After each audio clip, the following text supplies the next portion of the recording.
सांगली जिल्ह्यातील तमाम जनतेला मी नम्रपणे आवाहन करतोय।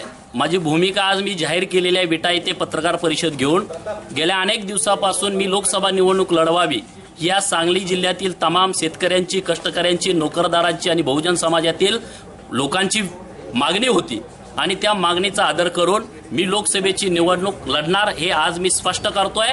माननीय संजय पाटील यांनी मला गेल्या महिन्यामध्ये आव्हान दिलं होतं की लायकीचं आहे तर उभा राहा। मी आज त्यांना आव्हान करतोय, तर तुमची आणि माझी लायकी काय ते आता लोक जिल्ह्यामधली ठरवतील।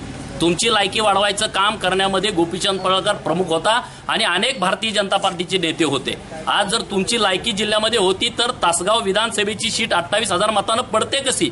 तुमची लायकी काय ते आता लोकांच्या पुढे आपण दोघं जाऊया। भारतीय जनता पार्टीमध्ये तुम्ही कालही होता, आजही आहे आणि उद्याही आहे, पण भारतीय जनता पार्टीचं काम तुम्ही कालही केलं नाही, आजही केलं नाही, उद्याही करणार नाही। भारतीय जनता पार्टीशी गद्दारी करण्याचं काम तुम्ही केलंय। मी भारतीय जनता पार्टीमध्ये प्रामाणिकपणे गेल्या अनेक वर्षापासून काम करत होतो आणि तिथं माझी भूमिका पक्षाशी प्रामाणिक होती। तुम्ही पक्षाशी गद्दार होता। आजही भारतीय जनता पार्टीमधनं तुम्हाला तिकीट मिळावं आणि भारतीय जनता पार्टीनं तुम्हाला तिकीट द्यावं। संजय पाटील आणि गोपीचंद पडळकर यांची फाईट झाली पाहिजे ही जनतेतली मागणी आहे आणि त्यामुळे मी तुम्हाला फाईट द्यायला आज रणांगणामध्ये उतरलोय। माझा पक्ष निश्चित नाही, मी कुठल्याही पक्षामध्ये चिन्हावरती निवडणूक मध्ये रणांगणामध्ये असेल, पक्ष माझ्या सोबत नसेल तर मी अपक्ष निवडणूक लढवणार आहे।